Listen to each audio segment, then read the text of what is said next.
My father was dying and we needed money. I married a blind heiress. I became her eyes. I fed her, dressed her, and described the world to her for 3 years. Yesterday I silently walked into the room and saw her reading my diary. She looked up, locked eyes with me and said, "I'm not blind, I watched everything." I'm glad to have you here. Follow this story until the end and comment the city you're watching from so I can see how far my story has reached. My name is Gerald, and I married a woman for her money. I can say it now, 3 years later, sitting in this quiet house in Beacon Hill, where the floorboards creak with every step and the smell of lavender lingers in every room. I can admit it because what started as a calculated decision became something I never expected. Something real. It was January of 2021 when Dr. Morrison delivered the news that would change everything. My father Samuel sat in that sterile hospital room, his 73-year-old hands trembling as he gripped mine. The cancer had spread faster than anyone anticipated. The treatment existed, but it came with a price tag that might as well have been written in another language, $250,000. I was 50 years old, working as a small-town accountant making $3,200 a month. My father's insurance would cover maybe 20% of the costs. The rest would have to come from somewhere else, and that somewhere else didn't exist. I had $17,000 in savings, and Samuel's life insurance policy would only pay out $50,000 after his death, which wasn't exactly helpful for keeping him alive. That's when Dr. Morrison mentioned Paige Whitmore in what he probably thought was casual conversation. She was a patient of his colleague, a woman who had lost her sight in a car accident 5 years earlier. Wealthy family, he said. Very wealthy. Her parents had died in the same accident that took her vision, leaving her with a trust fund worth millions. She was 47, never married, and according to the doctor's casual observation, quite lonely. I remember driving home that night, my hands gripping the steering wheel so tightly my knuckles turned white. The idea that had started as a desperate thought began to take shape. I could hear Samuel's voice echoing in my mind from when I was a child. Sometimes, Gerald, good men have to make hard choices. He'd said that when he worked 3 jobs to put me through college after my mother died. Now it was my turn to make a hard choice. Meeting Paige was surprisingly easy. Dr. Morrison's colleague arranged an introduction at a charity event for the blind community. I volunteered to help with setup, and there she was, sitting alone at a corner table, her fingers tracing the rim of a wine glass. She wore dark sunglasses indoors, and a simple black dress that somehow made her look both elegant and fragile. "Gerald," I said when the coordinator introduced us, "I help organize these events." That was my first lie. I'd never helped organize anything for the blind community in my life. "Paige," she replied, extending her hand in my general direction. I took it, noting how soft her skin was, how perfectly manicured her nails were. "Do you enjoy this kind of work?" "I find it meaningful," I said, which was true in a way. What I was about to do would certainly be meaningful, even if not in the way she understood. We talked for 2 hours that night. She told me about her isolation, how difficult it was to trust people's motives when you couldn't see their expressions. She mentioned almost casually that she received $15,000 a month from her trust fund, and that she often felt like money was all people saw when they looked at her. The irony wasn't lost on me. Here I was, proving her point in the most devastating way possible. Our courtship lasted 3 months. I visited her twice a week, then 3 times, then daily. I described sunsets she couldn't see, read her books in my voice instead of the audio versions she was used to, and slowly became the eyes she had lost. During those months, I learned things about Paige that I hadn't expected to matter. She loved when I described the way snow fell on the windows of her Beacon Hill mansion. She had memorized the layout of every room so perfectly that she rarely bumped into anything, moving through her house like a graceful dancer who knew every step by heart. She laughed at my terrible jokes about accounting and listened intently when I talked about my father's condition. Sometimes I caught myself forgetting why I was there. We married in April of 2021 in a small ceremony in her living room. I wore my father's old suit, and she wore a cream-colored dress that she said had been her mother's. The justice of the peace asked us to exchange vows, and I promised to be her eyes, to protect her, to love her. When I said the words, something strange happened. They didn't feel entirely like lies. The photograph from that day sits on the mantel above the fireplace. In it, I'm looking at her with an expression that could be mistaken for devotion. She's smiling, but there's something in her posture, something slightly stiff, that makes the whole scene look like we're both performing roles in a play we didn't audition for. My father's treatment began immediately. The experimental therapy Dr. Morrison recommended was aggressive and expensive, but for the first few months it seemed to be working. Samuel's color returned, his appetite improved, and he started talking about things he wanted to do when he got better. I visited him every day after spending my mornings with Paige, describing her world to her and helping her navigate daily tasks. Living with Paige was unlike anything I had imagined. She moved through the house with a confidence that amazed me, her fingers trailing along walls and furniture with practiced ease. She could cook simple meals, though I usually handled the more complex dishes, describing each ingredient as I added it so she could learn. "Tell me about the onions," she would say. "Are they golden? Can you hear them sizzling?" I would describe the way they turned translucent, the sound they made in the hot oil, the smell that filled the kitchen. She would tilt her head, listening with an intensity that made me feel like my words were creating the only reality she could access. In the evenings, we would sit by the fireplace, and I would read to her. She preferred classic literature, books she said she had loved before the accident but could experience differently through someone else's voice. When I read to her, she would close her eyes behind her dark glasses, and sometimes a smile would play at the corners of her mouth. "Your voice changes when you read dialogue," she told me one night. "You become different characters. I can see them in my mind." That comment struck me in a way I didn't expect. She was seeing things through my words, trusting me to be accurate, honest, complete. The weight of that responsibility felt heavier than I had anticipated. 3 months into our marriage, my father took a turn for the worse. The cancer had found new places to grow, and Dr. Morrison's optimism began to fade. I started spending longer hours at the hospital, leaving Paige alone more often than I preferred.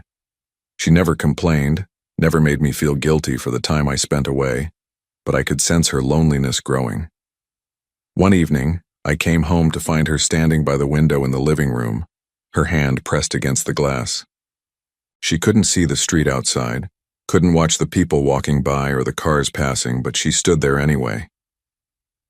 "I can feel the vibrations of the traffic," she said when she heard me come in. "Sometimes I pretend I can see the headlights reflecting off the wet pavement." I walked over and stood beside her, looking out at the ordinary street scene she was imagining. "The streetlights are just coming on," I told her.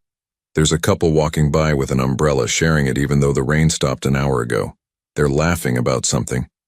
She turned toward me, and even through the dark glasses I could feel her attention focused on my face.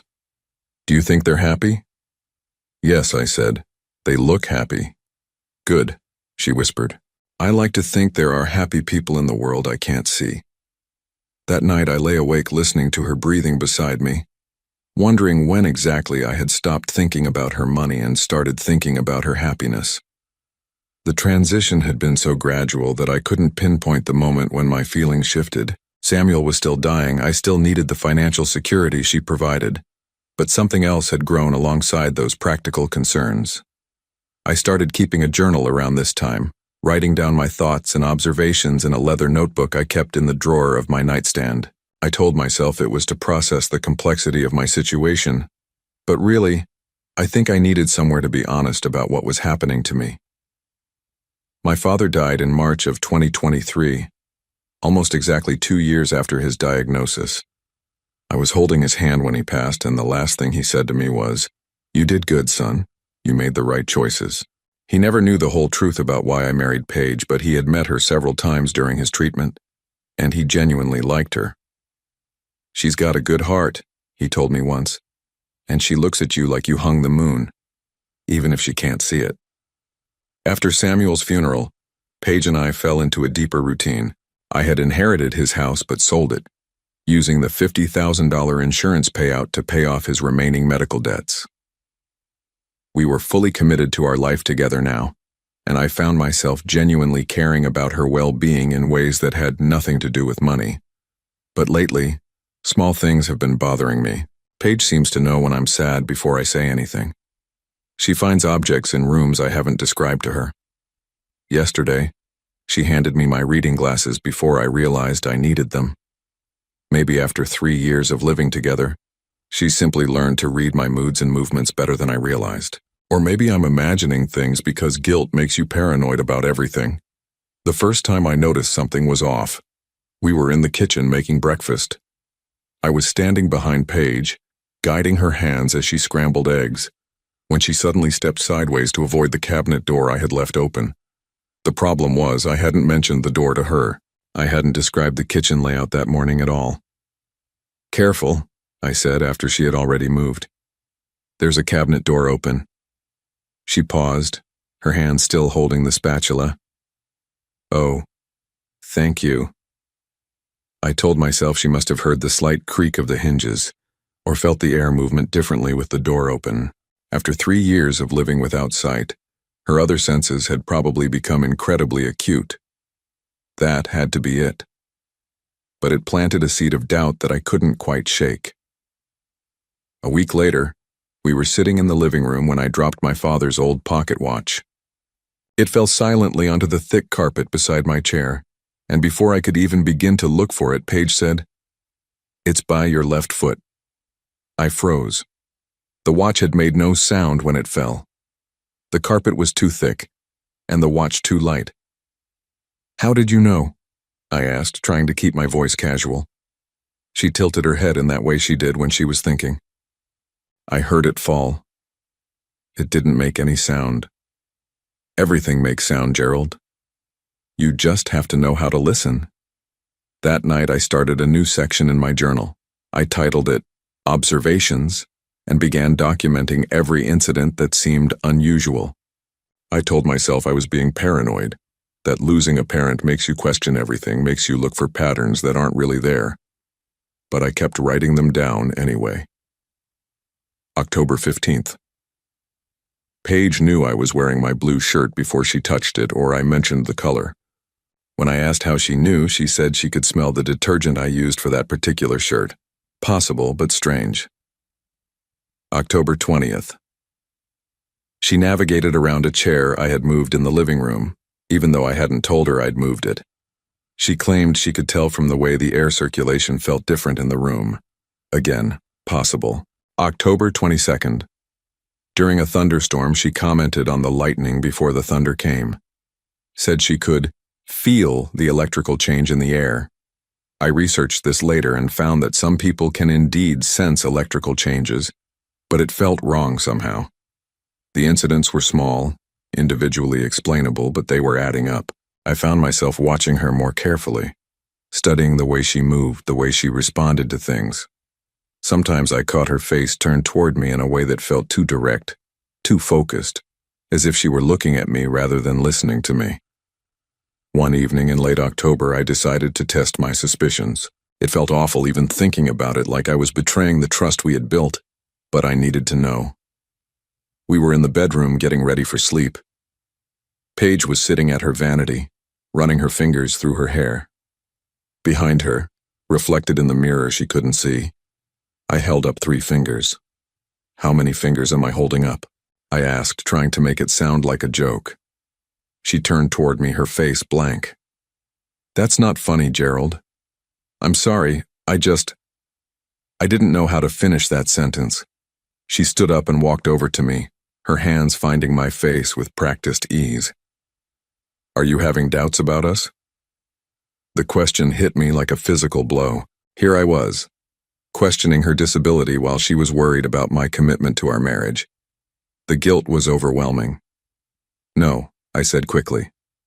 "Of course not. I'm sorry. I don't know why I said that." She kissed me gently on the forehead. "We're both still adjusting. 3 years isn't very long for a marriage, especially one that started the way ours did." That comment made me pause. What did she mean by the way ours did? I wanted to ask, but something in her tone suggested I shouldn't push. 2 weeks later, something happened that I couldn't explain away or rationalize. We were having dinner when my phone rang. I glanced at the screen and saw that it was Dr. Morrison.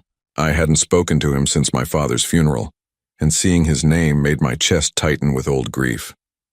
I must have made some expression of distress because Paige immediately set down her fork and said, "What's wrong?" But here's the thing. I hadn't said anything. I hadn't made any sound at all. I had simply looked at my phone screen and felt sad.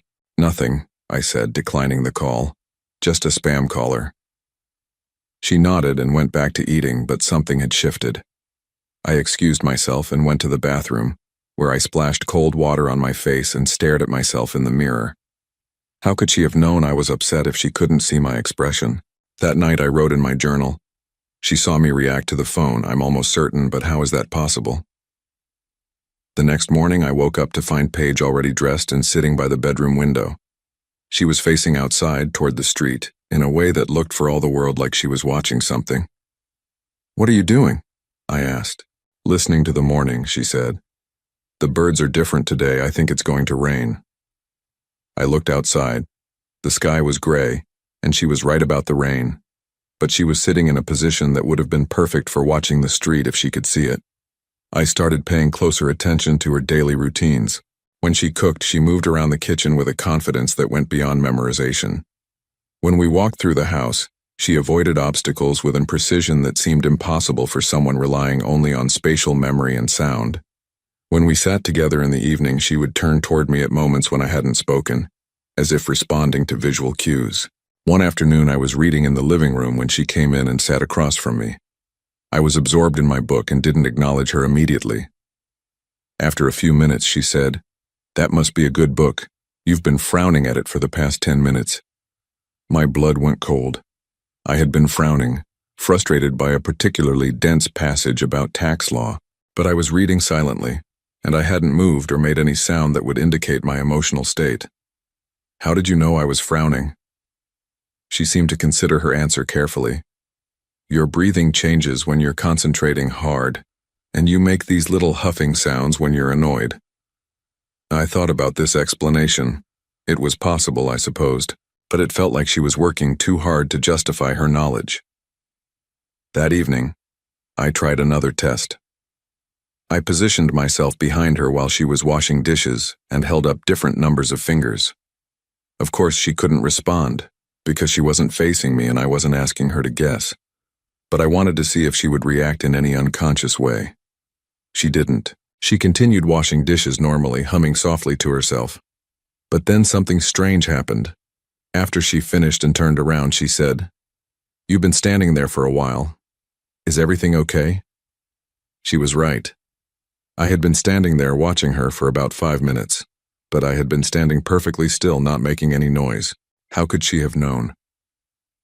"Just admiring you," I said, which was partially true. After 3 years of marriage, I had genuinely come to find her beautiful. The way she moved, the gentle expressions that played across her face, the competent way she handled daily tasks despite her supposed limitation. She smiled, but something about it seemed forced. "You're sweet." As November progressed, the incidents became more frequent and more impossible to explain. She would comment on my clothes before I told her what I was wearing. She would turn toward sounds that were too quiet for someone to hear from across the room. She would navigate around furniture that had been moved without her knowledge. I started leaving small tests around the house. I would move objects slightly and see if she noticed. I would wear unusual clothing combinations and wait to see if she commented. I would make subtle changes to our daily routines to see if she adapted too quickly. The results were unsettling. She seemed to notice everything. One evening, I was particularly frustrated after a day of subtle testing that had yielded suspicious results. I was writing in my journal, documenting another impossible incident, when Paige came into the bedroom. "You've been quiet tonight," she said, sitting on the edge of the bed. "Is something bothering you?" I closed the journal and slipped it into the nightstand drawer. "Just tired." She was quiet for a moment. Then she said something that made my heart race. "Gerald, do you ever wonder if the people we love are keeping secrets from us?" The question hung in the air between us like a challenge. I felt like she was looking directly into my soul, even through those dark glasses she always wore. Everyone keeps some secrets, I said carefully, but what about the big ones? The ones that change everything? I stared at her, my pulse pounding. Was she talking about my original motives for marrying her? Or was she talking about something else entirely? What kind of secrets are you thinking about? She lay down beside me and curled up against my shoulder. Nothing specific, just wondering. But as I held her that night, feeling her breathing against my chest, I couldn't shake the feeling that she knew something I didn't know she knew. The next morning, I made a decision. I was going to start being more systematic about my observations. If Paige was hiding something about her condition, I was going to figure out what it was. I owed it to both of us to understand the truth. I had no idea how much the truth was going to cost. It happened on a Tuesday morning in early November. I had told Paige I was going to the grocery store, but I forgot my wallet and came back 15 minutes later. The house was quiet when I entered through the front door, my footsteps muffled by the thick Persian rug in the hallway. I was heading toward our bedroom to get my wallet when I heard something that made me freeze. The soft sound of pages turning. Not the thick, deliberate movement of someone reading Braille, but the quick, light flutter of someone scanning regular text. My heart started pounding as I crept closer to our bedroom. The door was slightly ajar, and through the gap, I could see Paige sitting at the small desk by the window. She wasn't wearing her dark glasses. Her head was bent over something, and her eyes were moving back and forth across the page in the unmistakable pattern of someone reading. The something she was reading was my leather journal. For a moment, I couldn't process what I was seeing. My wife, who had been blind for 5 years, was reading my private thoughts with perfect ease. The woman I had been caring for, describing the world to, guiding through daily life, was sitting there absorbing every doubt, every observation, every guilty confession I had written about our marriage. I must have made some sound, a sharp intake of breath or a footstep on a creaky floorboard, because she looked up. Our eyes met directly, and in that instant the entire foundation of our relationship crumbled. She didn't look startled. She didn't fumble for her glasses or try to pretend she hadn't been reading. She simply closed the journal carefully and said, "Hello, Gerald. You can see." The words came out as a whisper. "Yes." "How long?" She set the journal down on the desk and turned to face me fully. Without the dark glasses, her eyes were a clear blue I had only glimpsed briefly during our wedding ceremony. They were intelligent, alert, and completely focused on my face. "I was never blind, Gerald. Not for a single day of our marriage." The room started spinning around me. I gripped the doorframe to steady myself, feeling like I might collapse. "That's impossible. The accident. The doctors," Dr. Morrison said. Dr. Morrison said what I needed him to say. Her voice was calm, matter-of-fact, as if she were discussing the weather. "The car accident was real. My parents did die, but I never lost my sight." I stumbled into the room and sat heavily on the edge of our bed. 3 years. For 3 years you've been. Watching you, yes. The simple admission hit me like a physical blow. Every moment of tenderness, every careful description of sunsets and strangers on the street, every gentle guidance through daily tasks, every time I had thought I was alone with my thoughts and emotions, she had been watching. Why? The word came out broken, barely audible. Paige stood up and walked over to the window, looking out at the street she had pretended never to see. "Because I needed to know if someone could love me for who I am, not what I have.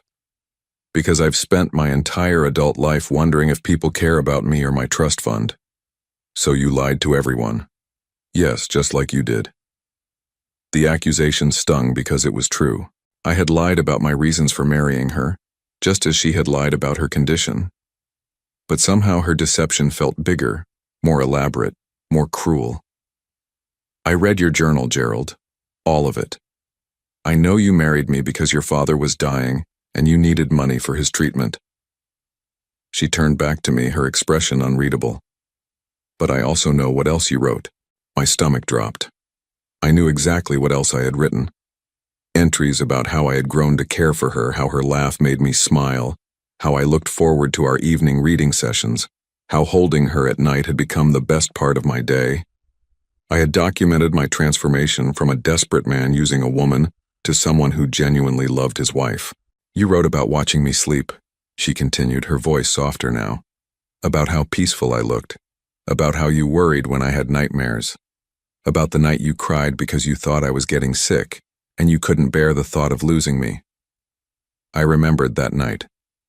She had been running a fever, and I had sat up all night monitoring her temperature, terrified that something was seriously wrong. I had written that I realized, in those dark hours, that my feelings for her had become real, that I loved her regardless of why I had married her. You saw all of that? I asked. I saw you cry, Gerald. I saw you hold my hand while you thought I was unconscious with fever.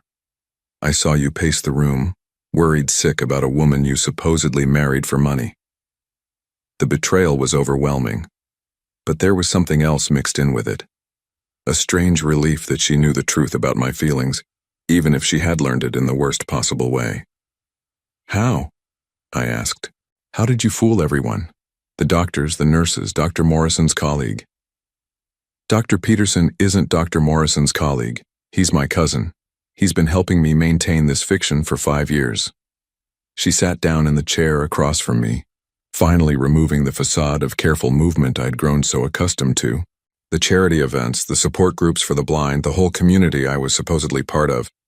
It was all carefully orchestrated. But why? Why go to such elaborate lengths? Because I'm worth $2.5 million, Gerald. Because I inherited my parents' entire estate when I was 42 years old. Because every man I dated after that saw dollar signs when they looked at me. Her voice grew bitter. Because I needed to know if anyone could love me when they thought I was helpless and needy instead of rich and independent. I stared at her, trying to process the magnitude of what she was telling me. So I was what? A test subject? At first, yes. She met my gaze directly, not flinching from the accusation.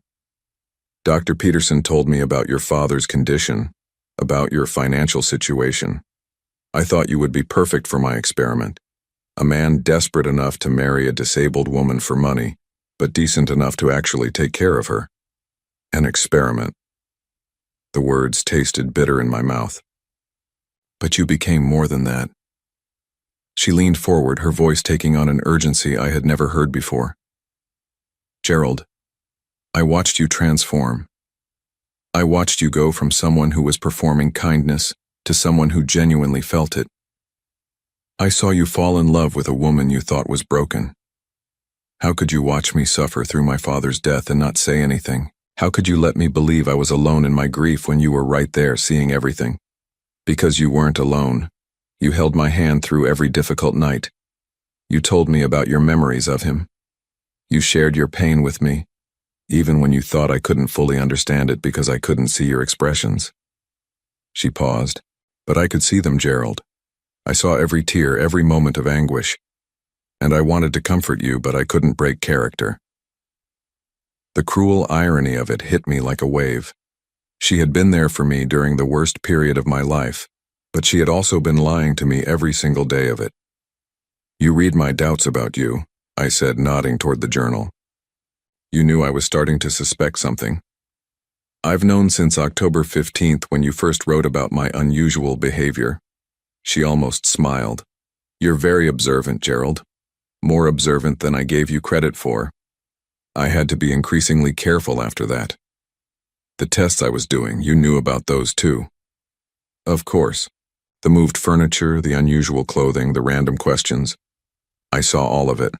I even saw you holding up fingers behind my back, trying to catch me in a mistake. I felt my face burn with embarrassment. All of my careful detective work, all of my subtle investigation, she'd been aware of every bit of it. Why didn't you stop me? Why didn't you say something sooner? Because I was trying to decide what to do.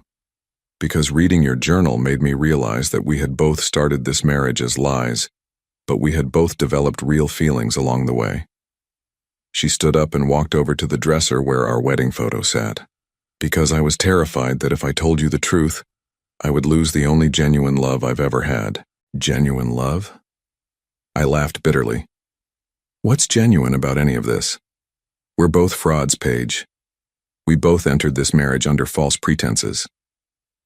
But we're not the same people who entered that marriage. She picked up the wedding photo and stared at it. Look at this picture, Gerald, really look at it.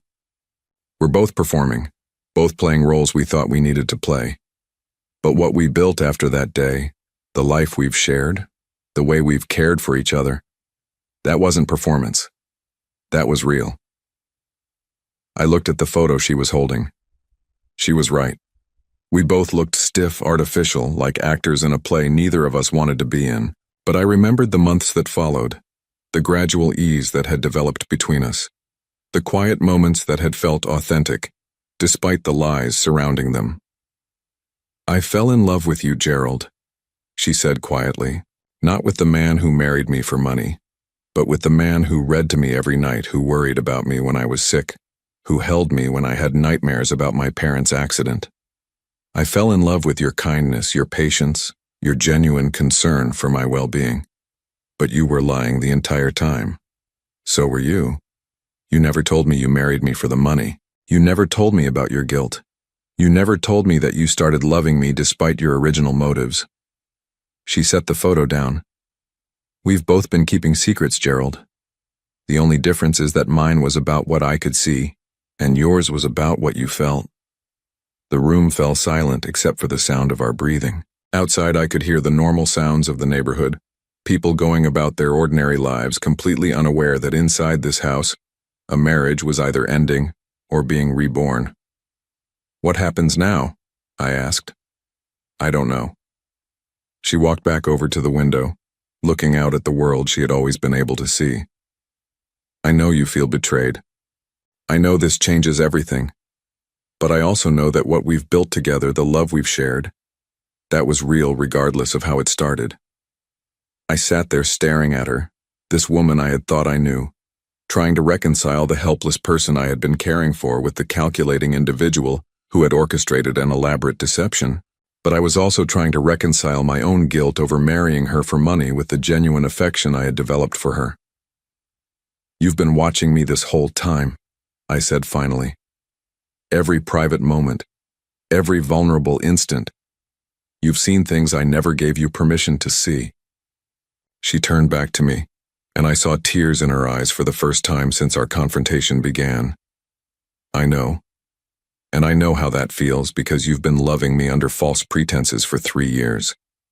We've both violated each other's trust, Gerald. We've both been living a lie.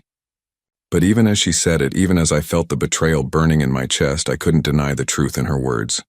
The connection between us, the intimacy we had shared, the way we had supported each other through difficult times, none of that had been fake.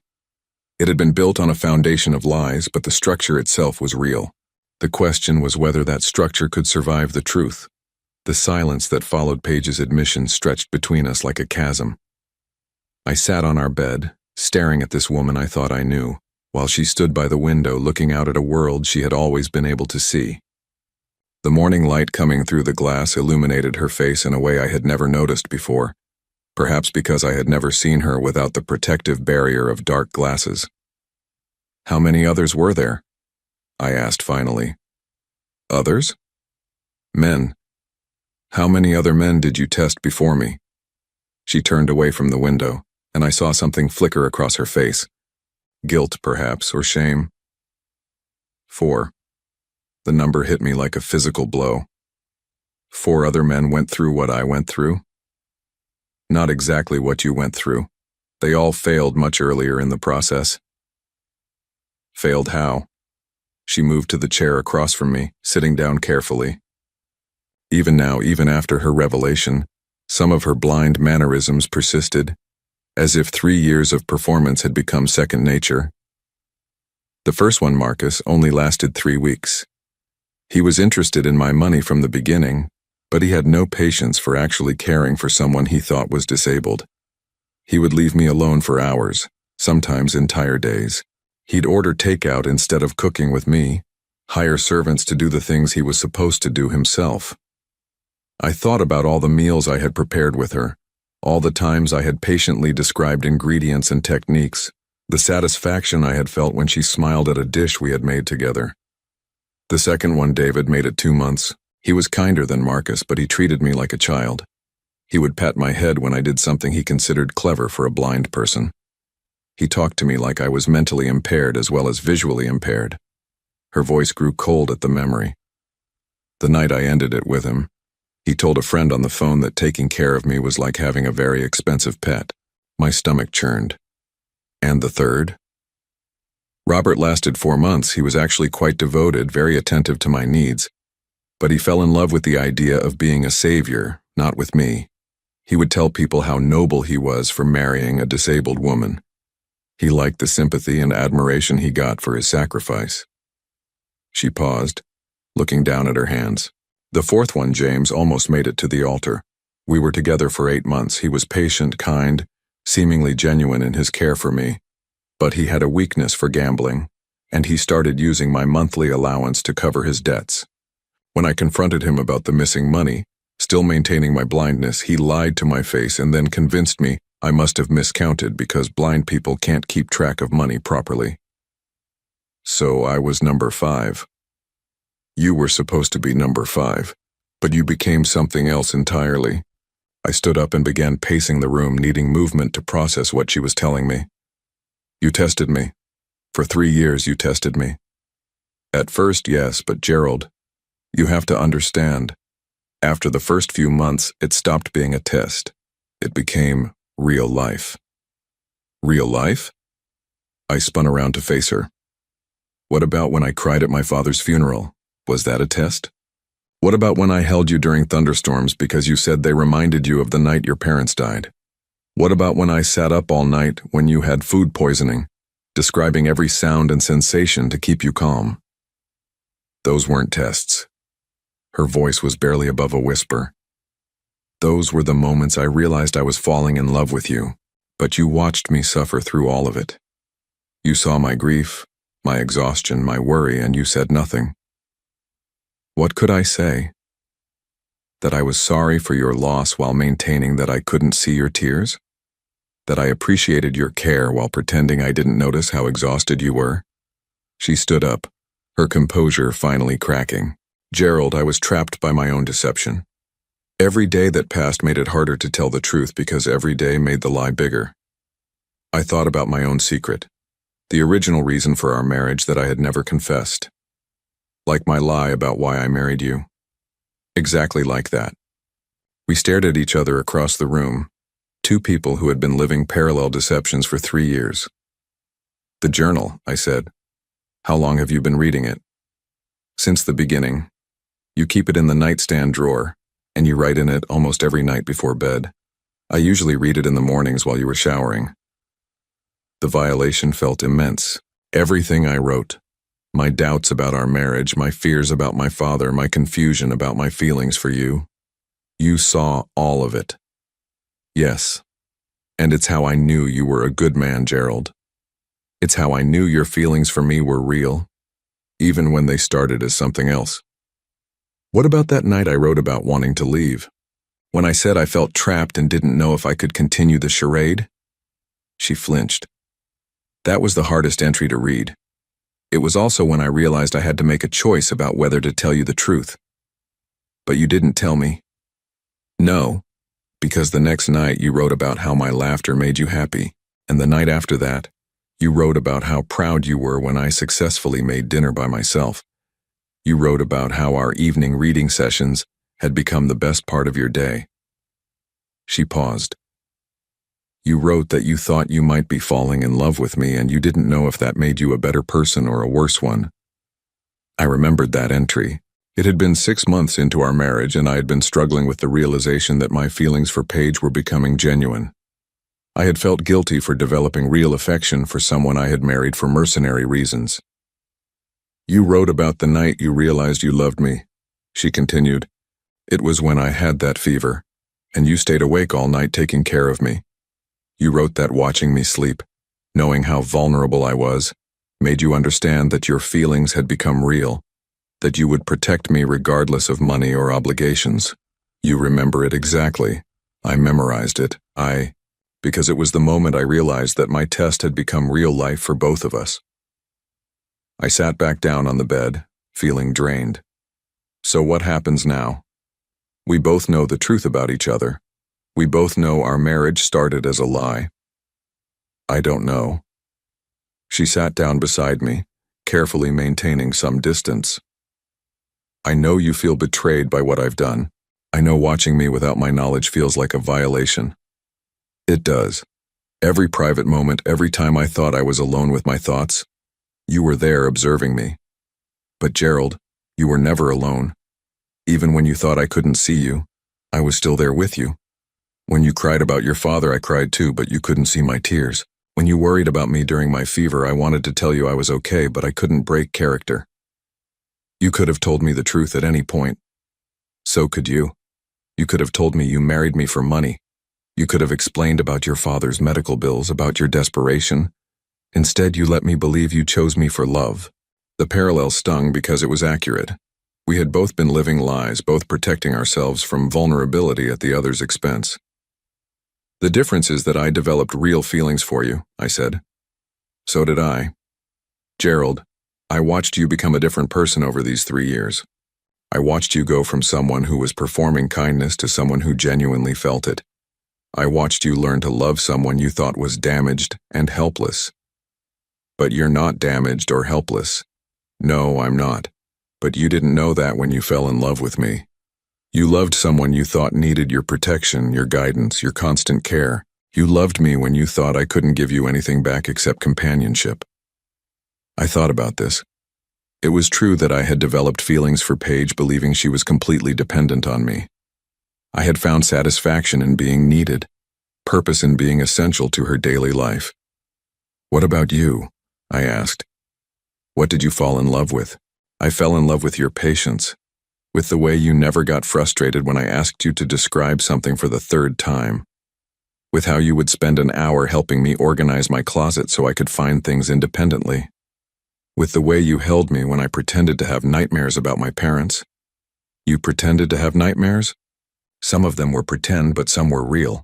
The trauma of my parents' death was real, Gerald. The accident was real. The grief was real. Only the blindness was fake. So I was comforting you for real trauma while you were lying about your disability. Yes, and you were genuinely helping me while lying about why you married me. We sat in silence again, the weight of our mutual deception settling around us like dust. Outside, I could hear normal sounds of life continuing, people going to work, children walking to school, the world carrying on while ours fell apart. I need to ask you something, I said finally. Okay. That night when you asked me about secrets, about whether people we love keep secrets from us, were you testing me then? No. I was trying to give you an opening to tell me the truth about why you married me. I was hoping you would confess so that I could confess too. But I didn't. Neither did I. So we both failed that test. We both chose to protect ourselves instead of being vulnerable with each other. I looked around our bedroom at the life we had built together over 3 years. The books I had read to her were still stacked on the nightstand. The clothes I had helped her organize were still neatly arranged in the closet. The photos from our wedding and the few trips we had taken together were still displayed on the dresser. Was any of it real? I asked. All of it was real, Gerald. The only thing that was fake was my blindness. Everything else, every moment of connection, every laugh, every tender gesture, every night we held each other, that was all genuine. But it was based on a lie. It was based on 2 lies. But what grew from those lies was honest. I stood up again, needing to move. I don't know if I can get past this, Paige. The deception, the manipulation, the way you watched me without my consent for 3 years. I understand. Do you? Do you understand that every moment I thought was private was actually being observed? That every vulnerable instant was being cataloged and analyzed? Yes. And do you understand that I fell in love with a man who was only with me because his father was dying and he needed money? The accusation was fair, but it still felt like a punch to the gut. That's not who I became. I know, just like the woman who manipulated you into marriage isn't who I became either. So what are we supposed to do with that?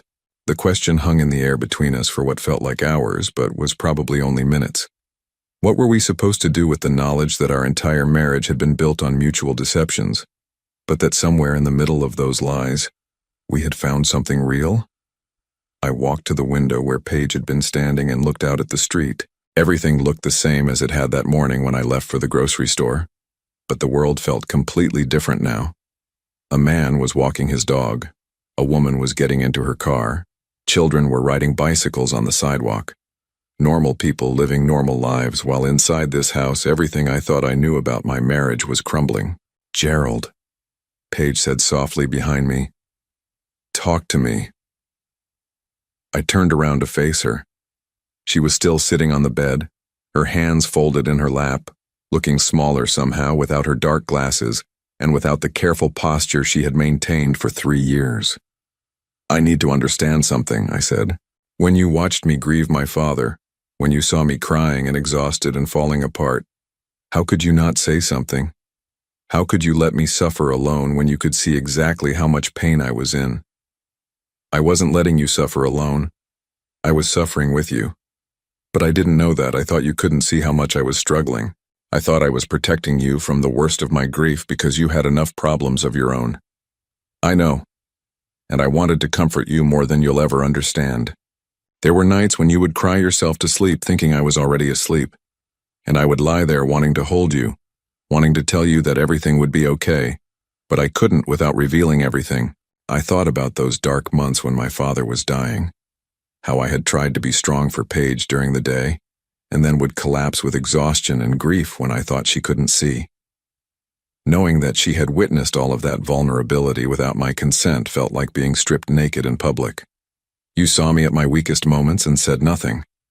Yes, just like you lived with me for 3 years knowing you had married me for money and said nothing. That's different. How is it different, Gerald? You let me fall in love with you knowing that your original motives were financial. You let me believe you had chosen me for love when you had really chosen me for survival. Because I did fall in love with you, my feelings became real. So did mine. The difference is that you could have told me the truth about your father and his medical bills at any time without destroying your life. I couldn't tell you the truth about my sight without admitting to a massive fraud. I hadn't thought about it that way. If I had confessed to Paige that I married her initially for financial reasons, the worst that could have happened was that she would be hurt and angry. If she had confessed to faking blindness, she could have faced legal consequences for fraud, not to mention the complete destruction of her social life and reputation. But you did commit fraud, I said. You took money from government disability programs. You received special accommodations. No, I didn't. I never applied for any government benefits. I never took any accommodation money. The only money I used was from my own trust fund, Gerald. The only people I deceived were the men I dated and the doctors who helped me. Dr. Peterson helped you lie to me for 3 years. Dr. Peterson helped me protect myself from men who might have been dangerous. Do you know what it's like to be a single woman with millions of dollars? Do you know how many men have tried to manipulate me, control me, even threaten me when they found out about my inheritance? I thought about the men she had described earlier, the ones who had failed her tests. Is that why you did this, because you were afraid? Partly, but also because I wanted to know if someone could love me when they thought I had nothing to offer except myself. When they thought I was completely dependent on them, vulnerable, needy. But that's not who you are. No, it's not. But the man who could love that version of me, I knew he would be someone special, someone worth trusting with my real self. I sat down in the chair across from her, feeling the weight of what she was saying. So this was all a test to see if I was worthy of your trust. At first, but Gerald, you have to believe me when I tell you that it stopped being a test. Watching you care for me, watching you sacrifice for me, watching you develop genuine feelings despite your original motives. That wasn't part of any experiment. That was just life. Life built on lies. Life built on 2 lies that became one truth. What truth? That we love each other. Really love each other. Not the people we pretended to be, but the people we actually are. I stared at her, this woman who had deceived me so completely and yet had somehow become the most important person in my world. How can we love each other if we don't even know each other? But we do know each other, Gerald. I know that you talk in your sleep when you're worried. I know that you make coffee for 2 every morning even though you think I can't drink caffeine. I know that you read the same passage of a book 3 times when it reminds you of something sad. I know that you cry during commercials about fathers and sons. You know all of that because you were spying on me. And you know that I have nightmares about my parents, that I hate thunderstorms, that I laugh at terrible jokes just to make you feel good about telling them. You know that I prefer tea to coffee, but I never corrected you because I liked that you were trying to take care of me. You know all of that because you were paying attention to someone you thought could never reciprocate your care. She was right. I did know those things about her, and she did know those things about me. The problem was that all of our knowledge was tainted by the circumstances under which it was gained. I feel like I've been living in a house of mirrors, I said. Everything I thought was real was just a reflection of something else. The feelings were real, Gerald. The love was real. But how can I trust that? How can I trust anything about our relationship when it was all based on deception? The same way I can trust that your love for me is real even though you initially married me for money. The same way I can trust that your kindness was genuine even though it started as necessity. That's different. No, it's not. We both started this marriage with ulterior motives. We both developed real feelings despite those motives. We both kept secrets that could have destroyed what we built. I stood up and began pacing again, needing movement to process the complexity of what she was saying. But your secret was bigger, Paige. Your secret involved watching me without my knowledge for 3 years. Your secret meant that every private moment I thought I had was actually being observed and cataloged. You're right, it was bigger. But Gerald, I need you to understand something. She stood up and faced me directly. I didn't just watch you. I lived with you. I shared every meal, every conversation, every quiet evening. I may have been able to see you, but you could hear me, touch me, feel my reactions to everything we did together. My responses to you were real. But they were calculated. At first, maybe some of them were. But you can't calculate genuine laughter, Gerald. You can't fake the way someone relaxes in your arms. You can't pretend to be comforted by someone's voice reading to you every night. I thought about all the times I had held her during thunderstorms, how her breathing would slow and her body would relax against mine. I thought about the way she would smile when I described sunsets to her, how she would ask questions that seemed genuinely curious about the visual world she was supposedly missing. How much of it was real? I asked. All of it. Every response. Every emotion.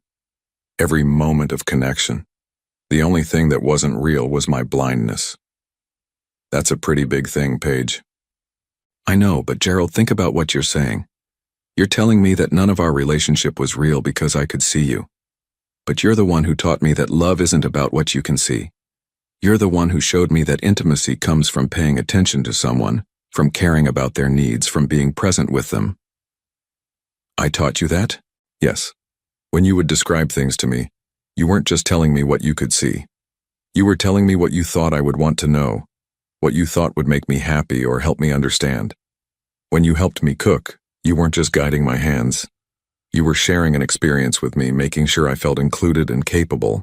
I remembered those cooking sessions, how proud I had felt when she successfully completed a complicated recipe, how natural it had become to work together in the kitchen like a team. You made me feel valued for who I was, not for what I could do or what I could see, she continued. You made me feel loved for my thoughts, my humor, my companionship, not for my appearance or my abilities or my money. But I did marry you for your money. Initially, yes, but that's not why you stayed married to me. After your father died, you could have left. The medical bills were paid, your obligation was fulfilled. But you didn't leave. She was right about that. After Samuel's funeral, I had had several opportunities to end our marriage gracefully. I could have claimed that caring for a disabled wife was too difficult without the motivation of my father's medical needs. Instead, I had found myself wanting to stay, wanting to continue building the life we had started. I stayed because I had grown to love you, and I fell in love with you because of how you stayed. Because of how you treated me when you thought I couldn't see your kindness, couldn't appreciate your sacrifice, couldn't reciprocate your care. But you could see it. You could see all of it. Yes, I could. And what I saw was a man who was genuinely good, even when he thought no one was watching. What I saw was someone who kept his promises even when they became harder than he expected. What I saw was a person who learned to love someone he initially saw as a means to an end. I stopped pacing and looked at her. What I fell in love with was the illusion. The woman I thought I married doesn't exist. She does exist, Gerald. I am that woman. I do need comfort during thunderstorms. I do love hearing you read. I do laugh at your terrible accounting jokes. The only difference is that I can also see you when you tell them. That's not a small difference. No, it's not. But it's not the difference that matters most. What matters most? What matters most is whether you can forgive me for the lie, and whether I can forgive you for yours. What matters most is whether we can build something honest from here, or whether we're going to let our past deceptions destroy what we've built. I looked at her standing there, no longer hiding behind dark glasses, no longer moving with the careful deliberation of someone navigating the world without sight. She looked like a completely different person, but she also looked exactly like the woman I had fallen in love with. I don't know if I can do this, Paige, I said finally. I don't know if I can get past the feeling that I've been living a lie for 3 years. Then don't try to get past it. Just decide if you want to try living the truth. What would that look like? I don't know. We'd have to figure it out together. Honestly, this time. The weight of the decision felt enormous. Everything familiar about our life together would have to be rebuilt from the ground up. Every routine, every assumption, every comfortable dynamic would have to be renegotiated now that we both knew the truth about each other. I need time, I said. I understand. I mean real time, not just a few hours or a few days. I need to think about whether this marriage can survive the truth. How much time? I don't know. Maybe we should separate for a while. Maybe I should stay somewhere else while we figure this out. The suggestion hung in the air between us, and I saw something flicker across her face. Fear, maybe. Or loss. If that's what you need, she said quietly. I think it is. Okay. We stood there looking at each other across the room that had been our shared bedroom for 3 years. Tomorrow, it would just be hers again, and I would be somewhere else, trying to figure out whether the love we had built could survive the truth about how we had built it. I spent 2 weeks in a hotel room downtown, staring at the ceiling and trying to make sense of everything that had happened. The Marriott on State Street became my temporary refuge while I attempted to untangle 3 years of love built on mutual deception. Every morning I would wake up expecting to describe the weather to Paige, to guide her through breakfast, to read her the news. Instead, I sat alone with my coffee and my thoughts, trying to decide whether our marriage could survive the truth. The first few days were the worst. I felt angry, betrayed, manipulated. I kept thinking about all the moments when I had believed I was alone, only to realize that Paige had been watching me the entire time. The privacy I thought I had during my father's illness, the vulnerable moments when I had let my guard down, the times I had talked to myself or cried when I thought she couldn't see me.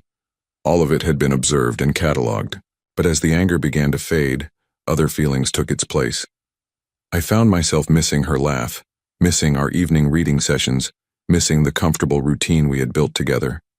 I missed describing the world to her, even knowing now that she could see it perfectly well herself. I missed the way she would reach for my hand during movies, the way she would curl up against me during thunderstorms, the way she would listen with such attention when I read to her. On day 10 of my hotel stay, I received a package. Inside was my leather journal, along with a note written in Paige's handwriting. I thought you might want this back. I promise I'll never read it again without permission. P. I sat on the hotel bed holding the journal, thinking about all the private thoughts I had recorded in it over the past 3 years. All the doubts, fears, confessions, and revelations that I had thought were secret. But I also remembered what Paige had said about reading entries that documented my transformation from someone performing kindness to someone genuinely feeling it. That night I opened the journal and read through it from the beginning. What I found surprised me. The early entries were exactly what I remembered. Guilt over marrying Paige for money, anxiety about maintaining the deception, worry about my father's condition. But as I read further, I could see the gradual change in my writing. The guilt became mixed with genuine affection. The anxiety about deception became concern for Paige's well-being.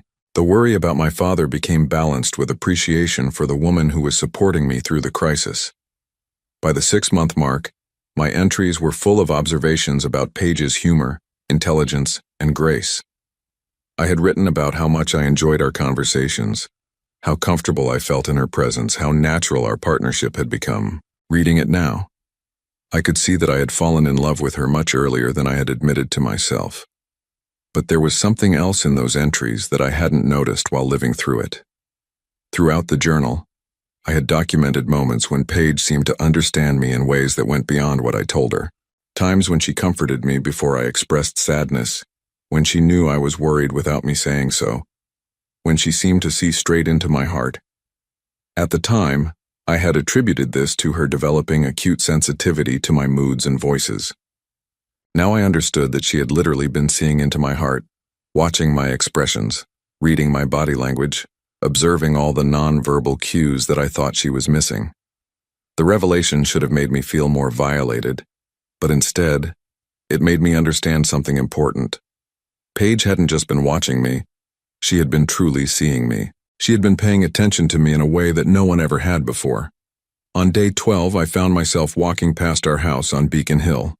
I told myself I was just taking a longer route back to the hotel, but really, I wanted to see if Paige was okay. The house looked the same from the outside, but I noticed that the curtains in our bedroom were drawn, which was unusual. Paige had always preferred natural light, and I had gotten into the habit of opening all the curtains first thing every morning. I wondered if she was keeping them closed now, because she no longer had to pretend that light didn't matter to her, or if she was keeping them closed because she was sad. That evening my phone rang. It was Paige. "Gerald," she said when I answered. Her voice sounded smaller than usual, tired. "Hi. I wanted to ask you something and I need you to be completely honest with me." "Okay. Do you hate me?" The question caught me off guard. "No," I said immediately. "I don't hate you." "Are you sure? Because I would understand if you did. What I did was cruel, regardless of my reasons." I thought about this. Did I hate her? I was angry, hurt, confused, but underneath all of those feelings was something else. Something that felt like understanding. "I'm hurt," I said finally. "I feel betrayed, but I don't hate you, Paige." "Good, because I need to tell you something else and I don't want you to hear it from someone who hates me." "What is it?" I'm moving away. My chest tightened. "Where?" "I have family in California that I haven't seen in years. I think it's time to start over somewhere else, be honest about who I am for the first time in 5 years." "When?" "Next month. I've already started packing." I sat down heavily on the hotel bed. The idea of Paige leaving, of our separation becoming permanent, filled me with a panic I hadn't expected. Is this because of me? Because I needed time? No, Gerald. This is because I need to figure out how to be myself without performing disability. I need to learn how to relate to people honestly. And I can't do that here where everyone knows me as the blind heiress. What about us? There was a long pause. I don't know, that depends on whether you think there's an us worth saving. Do you? Yes, but not the us we were. We can't go back to that, Gerald. Too much was based on lies. Then what? Maybe we could try being the people we actually are. Maybe we could try building something real from the ground up.